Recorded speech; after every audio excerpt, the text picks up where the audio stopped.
सर्दी का समय है और एक चैन पड़ी है सोने की, तो यहां तक की बटन खुली है, क्योंकि उसे खोल के दिखाना है कि हम सोने की चैन पहने हैं। कौन सी खास बात भैया? अरे ब्रह्मांड नायक की सृष्टि को तुमने देखा कहां है? कितना बड़ा सोने का पहाड़, बड़ा आश्चर्य होता है। 4 लाख योजन, एक योजन का मतलब 4 कोस, एक कोस का मतलब 3 किलोमीटर। कितना सोना! एक छोटी सी सोने की जंजीर तो पूरी छाती खोले कि देख लियो सोने की जंजीर है। अगर 1-2 अंगूठी पहने हैं ना तो हर बार वो, हमने देखा है, एकांतिक में देखा है। आपकी बड़ी कृपा है कि आप देखो हम अंगूठी पहने हैं, जैसे उससे कोई प्रभाव होगा क्या? कुछ नहीं प्रभाव। यहां तो कुछ कह रहे हैं, बड़ी दुर्दशा है मनुष्य जाति की इस समय। क्या? माया रचित भोगों में, माया रचित प्रलोभनों में, माया रचित पदार्थों में भोग बुद्धि, अहम बुद्धि हो गई है। ये भोग विलासता नष्ट करने के लिए तुम्हें मनुष्य शरीर मिला था। तुम अंदर ही अंदर खोखले होकर अपना नाश कर रहे हो। बहुत दया लगती है जब ऐसे, तो लगता है आपको भगवान की कृपा से जो अमूल्य श्वासें मिली, जहां आप इन श्वासों का नाम जप कर दिव्य पद प्राप्त कर सके, वहां तुम ऐसे किस काम के? गांव में पहले बैंक के लॉकर तो थे नहीं, तो दीवालों में सोना गाड़ देते थे। मर गए और जब दूसरों ने जमीन खरीदी और मकान बनाया तो करोड़पति बन गए। क्या जीवन रहा? पूरे जीवन कंजूसी करके जोड़ करके दीवाल में गाड़ के मर गए या बैंक में जमा करके मर गए। थोड़ा होश में, तुम्हारे पास क्या है जो तुम लेके जा रहे हो? जरा देखो क्या है। अगर नाम जप नहीं है, धर्म नहीं है, भगवत आराधना नहीं, तो खोखले हो। तुम्हारे पास क्या है? आज धर्म के नाम पर पाखंड का तांडव हो रहा है। महापुरुषों के वचन वो किसी से दबते नहीं। जैसे गुरुजन डांटते हैं ऐसे ये डांट रहे हैं। आज धर्म के नाम पर पाखंड का तांडव हो रहा है। हृदय मेरा कांपता है ये देख कर कि मेरी समाज का क्या होगा। संतों को अगर दुख होता है तो समाज को देखकर दुख होता है। प्रभु पर विश्वास नहीं, शास्त्र का स्वाध्याय उस पर श्रद्धा नहीं, और संतों का शासन नहीं, मनमानी केवल कर्म। सर्वतंत्र स्वतंत्र भगवान की आज्ञा का उल्लंघन करते हुए मनमानी आचरण, दूसरों के उन्नति के मार्ग में भारी रोड़ा पैदा करने वाले ये पाखंड, दंभ, स्वयं गिरते हैं और जो इनके चक्कर में पड़ जाए उनका भी नाश कर देते हैं। आप गए और औरों घालहीं, जो कहूं सतमार्ग प्रतिपालहीं। ये दंभपूर्ण राक्षसी वृत्ति का विकास होता चला जा रहा है। ऊपर से बड़े सौम्य शांत चिकने स्वच्छ दिखाई देंगे, अंदर बड़ा गंदगी भरी है। विषयाशक्ति और विषय भोगों की कामना, मान प्रतिष्ठा धन, इसकी चाह, बातें ज्ञान की, क्रियाएं अज्ञान की, बातें परम पद की, आचरण नरक जाने की। बड़ा दुख हो रहा है, ऐसा महापुरुष जन कह रहे हैं।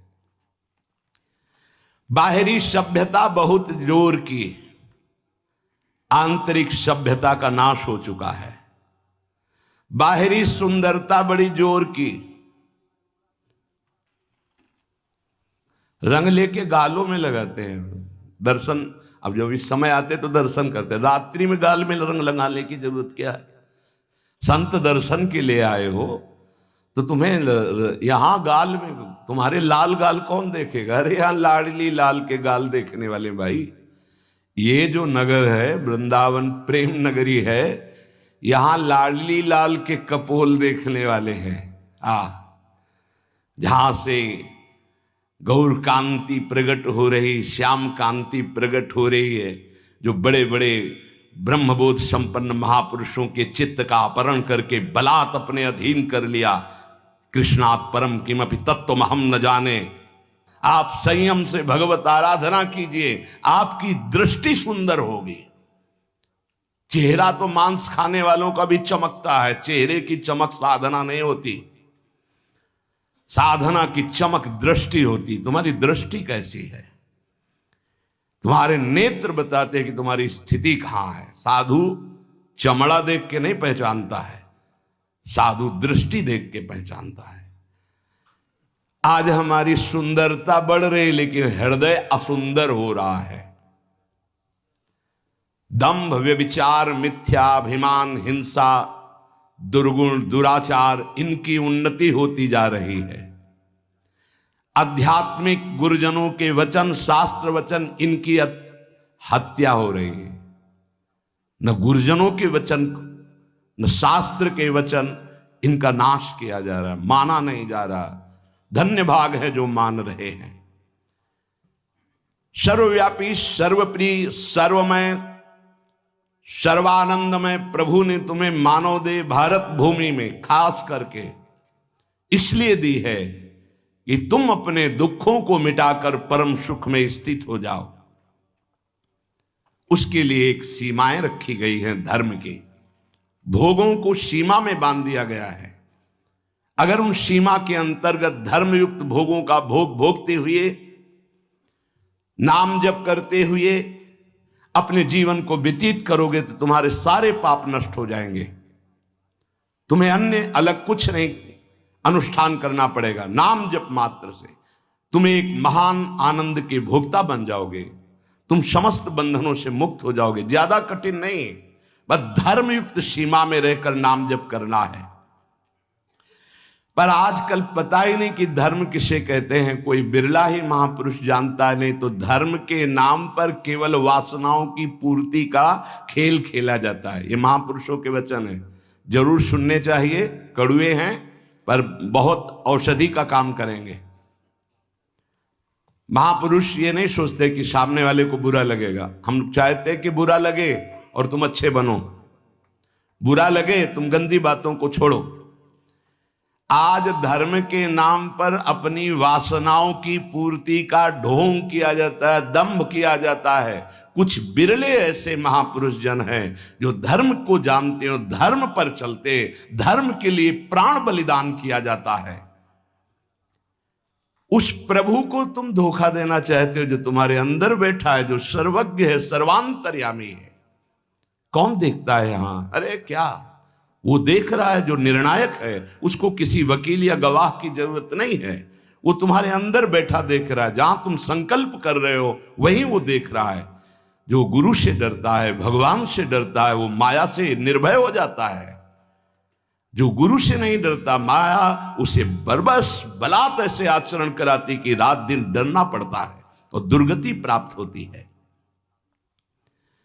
भगवान का नाम बहुत दिव्य है। अभी तक जो गलती हुई उसका सुधार करने के लिए आपको अवसर दिया है।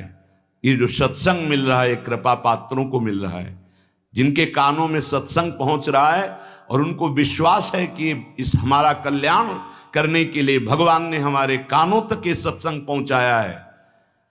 अब लो नशानी अब ना नशई हूं। अब तक जो गलती हुई अब नहीं करेंगे। भगवान नाम को भूल करके, धर्म की अवहेलना करके कोई भी हो उसका सर्वनाश, पतन निश्चित है। सर्वनाश का तात्पर्य होता है ये जो तुम्हारी श्वासें मिली, तुम्हें बुद्धि मिली, दोनों खत्म हो जाएंगी। ज्यादा अपराध बन जाएगा, काल मृत्यु हो जाएगी। ये श्वासें बहुत कीमती है। देखो अभी अवसर मिला है तो तुम्हें माया समझने नहीं दे रही। जहां ये शरीर छूटा फिर तुम्हारे बस की कोई बात नहीं बनेगी। तुमको जबरदस्ती अवश्य में भोक्तव्यम कृतम कर्म शुभाशुभम, दंड भोग। जब जेल मिल जाती है ना तब तुम्हारी कुछ नहीं चलेगी। जो वहां का सिद्धांत है उसके अनुसार चलोगे, नहीं तो और दंड पे दंड भोगना पड़ेगा। फिर 83,99,999 योनियां, इनमें कौन सी योनि है जिसमें सुख मिल पावे? केवल क्लेश ही क्लेश। अपनी बात नहीं कह सकते, अपनी रक्षा नहीं कर सकते, अपने कल्याण के लिए कुछ सोच नहीं सकते किसी भी योनि में, चाहे देवता क्यों न बने हो। देवता भी भोग योनि है, कर्म योनि नहीं। केवल मनुष्य कर्म योनि है, भारत भूमि।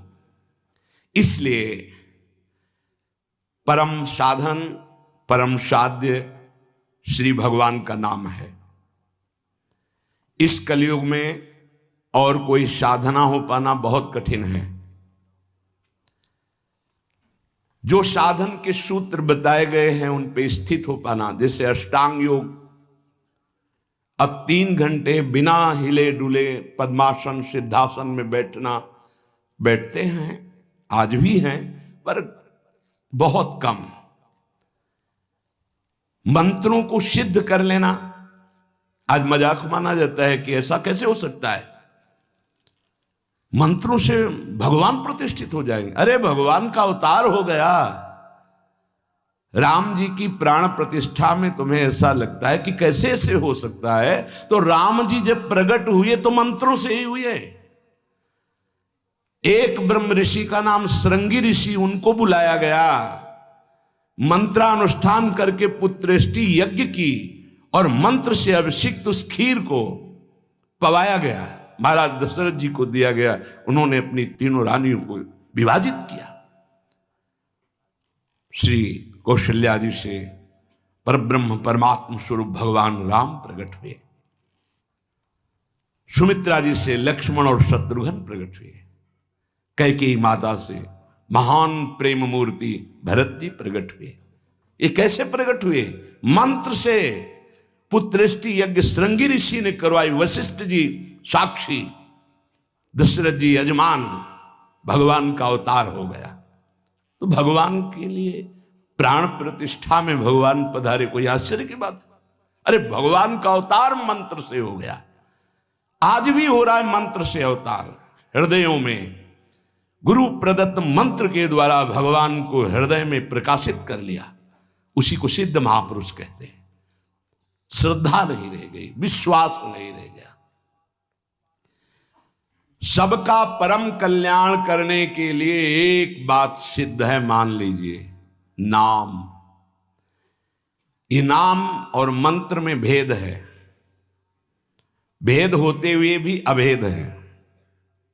भेद ऐसा, मंत्र को पवित्र अवस्था में गुरु प्रदत्त जपा जाता है, गुरु प्रदत्त होना चाहिए, पवित्र अवस्था, और उपांश और मानसिक ही होना चाहिए, वाचिक नहीं। और मंत्र जाप से स्वरूप जागृत होता है। नाम के लिए अपवित्र या पवित्र का कोई भेद नहीं है। नाम अगर गुरु से नहीं मिला है और आप नाम जप कर रहे हो तो वो गुरु मिला देगा। नाम जप का सबका अधिकार है, जहां से सुनो जो नाम प्रिय लगे सबका परम मंगल करेगा। नाम महामहिम है, उठते बैठते चलते फिरते सोते जागते सब नाम आगे का कार्य पूर्ण करा देगा। नाम गुरु मिला देगा, मंत्र दिलवा देगा, स्वरूप बोध करवा देगा, ये सब आगे का कार्य। नाम सबके लिए महामंगलदायक है।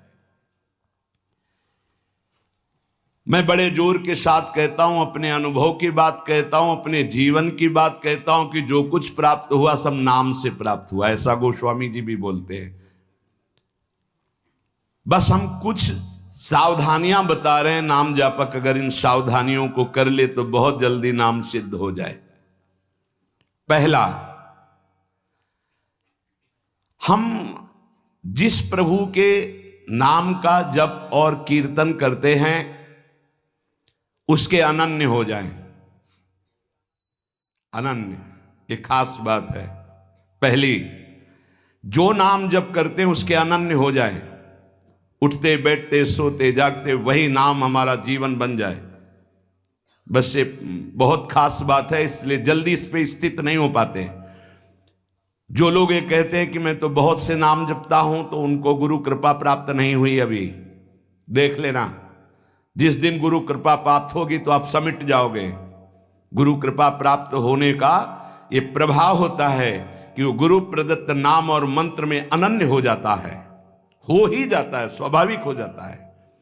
पर जिसको नाम सिद्ध करना है उसको उस नाम के अनन्य होना होगा। जो नाम कीर्तन करते हो, जो नाम जप करते हो, उसके अनन्य हो जाओ। एक ही परमात्मा है, उसके नाम अनंत है, लेकिन अनंत नाम नहीं जपे जा सकते। नाम एक ही पकड़ो और जो पकड़ो उसके अनन्य हो जाओ। जिह्वा से वही तुम्हारे स्फुरित होने लगेगा।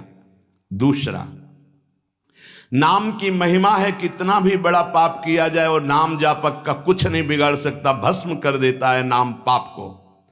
इस बात का भरोसा करके पाप करना, ध्यान दीजिए, नाम की महिमा ऐसी है, पक्का है, पर नाम की महिमा का भरोसा करके पाप करना नाम सिद्ध नहीं होगा। आपके हृदय की अशांति दूर नहीं होगी, चिंता दूर नहीं होगी, आपको अविश्वास हो जाएगा नाम जप में। प्रभु के नाम का सहारा लेकर के पाप नहीं करना। हां, भूल हो जाना और पाप करना, इसमें अंतर है।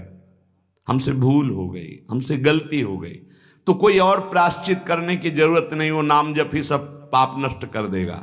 लेकिन नाम पाप नष्ट कर देगा, ऐसे विचार करके जो नवीन नवीन पाप करता है, वो नामापराधी के हृदय में कभी नाम चल ही नहीं सकता। नाम दैन्य भाव से, जो शास्त्र और गुरु की आज्ञा में रहता है, वहां चलता है। नाम चिदानंद है, भगवान है, कोई केवल शब्द मात्र नहीं है। नाम की ओट में पाप जो करते हैं बड़े नामापराधी हैं, तो नाम उनका मंगल कल्याण करने के लिए जो समर्थ है वो हृदय में नहीं चलेगा, विक्षेप पड़ जाएगा, नाम छूट जाएगा, जीवन बर्बाद हो जाएगा। इसलिए नाम की आड़ में कोई पाप ना करे। भूल से गलती हो गई, पूर्वाभ्यासवश गलती हो गई, तो और कोई प्रायश्चित की जरूरत भी नहीं है, नाम अपने आप पावन कर देगा। तीसरी बात, अपने आराध्य देव के नाम के बदले में कुछ भी लेने की तैयारी मत कर लेना, नहीं घाटा हो जाएगा। जैसे एकांतिक में प्रश्न किया था कि हम अपनी कामनाओं की पूर्ति नाम से करवाना चाहते हैं, तो क्या हमारा नाम का फल क्षय हो जाएगा? हाँ, हो जाएगा। रुपया है, आपने उसको खर्चा कर दिया, और अगर आपने खर्चा नहीं किया तो उसका ब्याज मिलेगा, और ब्याज खर्चा करोगे तो मूलधन जमा रहेगा। तो जो भगवत भजन करने वाले चतुर सुजान होते हैं, वो मूल को कभी खर्चा नहीं करते। क्या मूल का खर्चा? जो हम भजन कर रहे हैं, मुझसे के बदले में कुछ नहीं चाहेंगे, तो ब्याज क्या होगा? नाम आपकी व्यवस्था अपने आप बढ़कर करता रहेगा, जो आप मांगना चाहते थे उससे बढ़कर। आप देख लेना, पहले नाम को तो एकत्रित करो। जब नाम रूपी धन एकत्रित हो जाता है, तब बिना चाहे आगे से आगे भारी व्यवस्था होती रहती। सही पूछो तो केवल रोना आता है। इतना प्यार कौन कर सकता है प्रभु के सिवा? कैसे आश्चर्य में, सर्वाश्चर्य में, कैसे तुम्हें वो वाणी की सामर्थ्य नहीं कि वो प्यार बताए। जो महापुरुष भगवान के समान है, सच्ची मानिए, व्यक्त अव्यक्त, वो आके दुलार करते हैं उस उपासक को जो केवल भरोसा ले लिया है प्रभु का, कोई कामना नहीं और नाम जप करता है। व्यक्त अव्यक्त महापुरुष आके दुलार करते तो एकांत में केवल रोना आता है कि प्रभु मुझ अधम पर इतना कैसे प्यार। ये सब ब्याज में हो रहा है, मूल तो आपका नाम धन जमा ही है। व्यक्त अव्यक्त महापुरुष दुलार करते हैं, बलिहार निहाल कर देते हैं प्रभु। अपने आराध्य देव के नाम के बदले में कुछ भी लेने की तैयारी मत कर लेना, क्योंकि बहुत घाटा हो जाएगा। जैसे महामणि के बदले में कांच लेने वाले को क्या कहा जाएगा? मूर्ख। ऐसे ही नाम जप के बदले में माया जनित कोई भी सौदा ले लिया तो घाटा हो जाएगा। एक तरफ नाम तुम्हारा है, एक तरफ संसार की भोग सामग्री नहीं चाहिए, पीछे पड़ी रहेगी। हर सुविधाएं आपके पीछे पड़ी रहेंगी। विश्वास कीजिए, एक बार परीक्षा में पास हो जाइए, आपके सामने है, आप नाम के बदले में ले लीजिए। नहीं, वो तो वस्तु मिलेगी ही जो नाम के बदले में कह रहे थे। नाम तुम्हारा सुरक्षित बचा रहेगा। अरे कुबेर भी जिनके एक सेवक हैं, लक्ष्मी भी जिनकी दासी हैं, उन प्रभु की बात कर रहे हैं। उन प्रभु को अधीन करने वाला नाम है, उसके बदले में कुछ लोगे तो घाटा हो जाएगा। ये बैठा लो तो बोले हमारा काम कैसे चलेगा, कृपा से सब अपने आप व्यवस्था हो जाएगी, आप चिंता मत करो। नाम जापक की लौकिक पारलौकिक सब व्यवस्था का ठेका स्वयं भगवान लेते हैं। योगक्षेमम वहाम्यहम। एक साधारण आदमी कह दे कि जाओ आज से निश्चिंत रहो, मैं तुम्हारी देख लूंगा सब व्यवस्था, तो तुम निश्चिंत होने लगोगे। अनंत ब्रह्मांडों का सर्वज्ञ सर्वत्र सर्वशक्तिमान कर तुम अकर तुम अन्यथा कर तुम परमात्मा बोल रहा है। अनन्यश्चिन्तयन्तु मामे जनाः परिपासते तेषां नित्याभियुक्तानां योगक्षेमं वहाम्यहम्। और तुम विश्वास नहीं कर रहे, तुम अपने नाम को बेचना चाहते हो। ईश्वर के नाम रूपी धन का संचय करने वाले को पाप नष्ट करने की भावना भी नहीं सोचनी, अपने आप नष्ट हो जाएगा।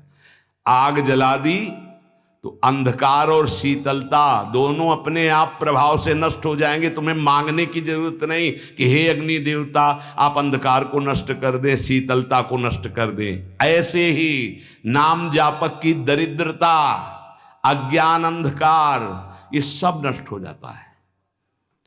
विश्वास कीजिए, परम धन जिसके पास नाम है वो भगवान को खरीद लेता है, औरों की तो बात ही क्या।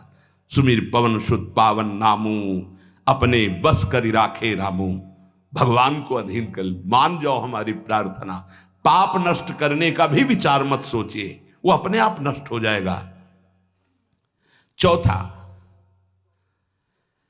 अपने आराध्य देव के नाम से बढ़कर और कोई साधन मान लेना, तभी नाम छूट जाएगा। हमारे सेवक जी महाराज ने वृंदावन बाद में आए, पहले वृंदावन प्रकाशित कर लिया गढ़ा जबलपुर में।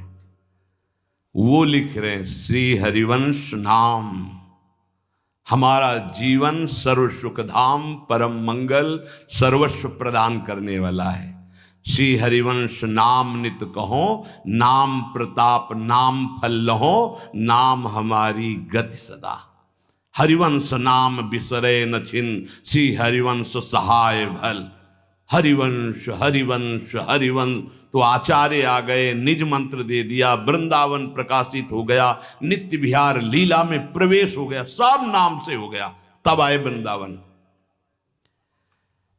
अपने परम प्रीतम के नाम के आगे फिर कोई साधन नहीं। अगर किसी अन्य साधन में महत्व बुद्धि हो गई तो नाम छूट जाएगा। नाम सिद्ध करने के ये उपाय हैं, बहुत बड़े महापुरुषों के वचन हैं। हमारे को जो गुरुदेव ने नाम दिया, इससे बड़ा कोई साधन नहीं। सब सेवा आदि चल, पर नाम नहीं छूटेगा। अगर हम किसी अन्य साधन पर महत्व बुद्धि कर लेंगे तो नाम छूट जाएगा। पांचवा, नाम जापक को दिखावा बिल्कुल नहीं करना चाहिए। नाम में एक रोग लग जाता है दंभ का, बनावटी पना। जहां दंभाया तो नाम अंतर ध्यान हो जाता है, दाम्भिक की प्रापंचिक गति हो जाती है, प्रपंच में फंस जाता है। इसकी कई बार संकेत में चर्चा हुई है। ये दंभ बहुत हानिकारक है। प्रभु का नाम प्रभु के प्रेम के लिए, केवल प्रभु को रिझाने के लिए है। अगर कहीं बनावटीपना, दिखावटीपना आ गया, दूसरों को प्रभावित करने की बात आ गई तो दंभ आ जाएगा। यह दंभ बहुत बड़ा आपका परमार्थ नाशक रोग है। ये बड़े बड़ों के अंदर आ जाता है। इस बात का पता लगना बड़ा कठिन हो जाता है कि दंभ आ गया है। इस दंभ के दोष से बचने के लिए किसी महापुरुष के अनुशासन में रहने की आवश्यकता है। इस दंभ को हम विनोद भाषा में कह सकते हैं बगुला भक्ति, दिखावटीपना। बगुला एक टांग पे खड़ा है, ऐसा लग रहा है जल में समाधिस्थ हो रहा है, लेकिन उसकी दृष्टि मछली पे है, वो समाधिस्थ नहीं है। और जहां मछली आई खट्ट से कहा फिर वैसे ही बैठ गया।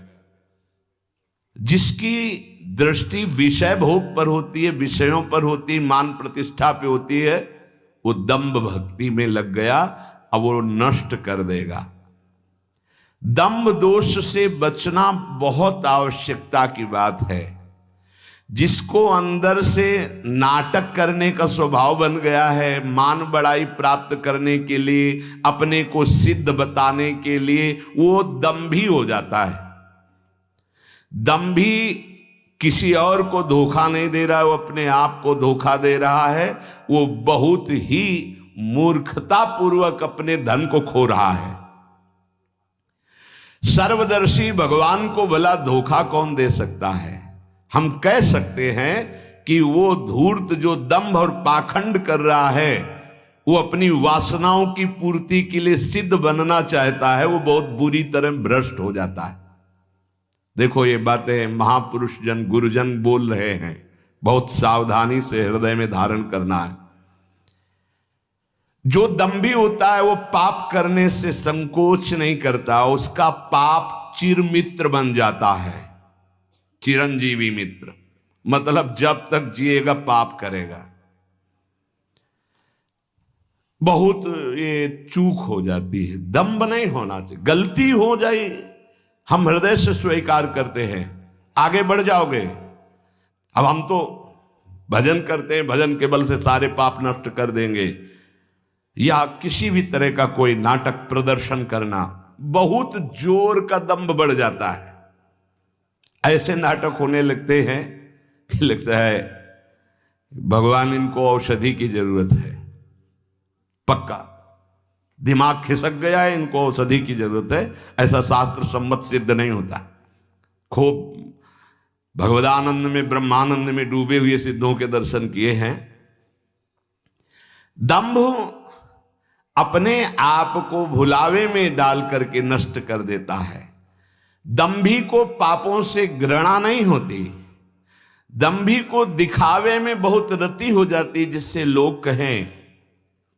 देखो जब सच्ची भक्ति करोगे तुम्हें लोग कहेंगे भक्त, भजनानंदी, या कोई महान शब्द से संबोधन करेंगे तो तुम्हें चुभेगा, तुम्हें संकोच होगा, तुम्हें एक ऐसा लगेगा कौन सा पाप बन गया कि मैंने ये बात अपने कान से सुन ली। सच्ची कहते हैं, हृदय जलेगा कि भगवान कौन सा अपराध बन गया है जो सम्मान रूपी विष पिलाया जा रहा है, कौन सा अपराध बन गया जो ऐसे शब्द सुनाए जा रहे हैं। जैसे कोई कि किशोरी जी की बड़ी कृपा, ऐसा ऐसा, हाँ तो अच्छा लगा। जैसे कोई ऐसा सामने सम्मान सूचक शब्द, तो एक अंदर झुलझुलाहट पैदा होती है। क्या तुम तो जानते नहीं हो? अरे जिनकी एक लवलेश कृपा मात्र से उनको देखो, तुम क्या समझते हो? कुछ नहीं है इधर, कुछ नहीं है, पर्दे में कुछ नहीं है, रंग पीछे से पड़ रहा है। अगर वो पीछे का रंग बंद हो जाए तो पर्दा एकदम शांत हो जाएगा, कोई चित्र नहीं चलेगा। ये जो चित्र की विचित्रता है पीछे से है। भगवत प्रकाश आ रहा है, गुरु प्रकाश आ रहा है, उसको देखो। उपासक उसको देखता है, इसलिए सदैव दैन्य रहता है कि सामने तुम्हें पर्दा दिखाई दे रहा है लेकिन पीछे गुरु प्रताप है, पीछे इष्ट प्रताप है। उपासक इष्ट प्रताप को देखता है। जैसे रहीमदास जी का बड़ा यश हो रहा था, वो स्वर्ण मुद्राएं बांट रहे थे, तो ऐसे बांट रहे थे। किसी ने पूछा कि प्रभु आप नेत्र नीचे करके क्यों बांट रहे हैं? तो उनका देनहार कोई और है, देत रहत दिन रैन, लोग भरम मोपे करें, तासो नीचे नैन। देने वाला तो कोई और है, उससे कोई जय जयकार कर नहीं रहा। मेरे नेत्र इसलिए नीचे हैं कि देने वाले को देख नहीं पा रहे हो, लोग भरम मुंह पे करें कि रहीमदास जी बांट रहे, इसलिए मेरे शर्म के कारण नेत्र नीचे। देनहार तो कोई और है जो रात दिन दे रहा है।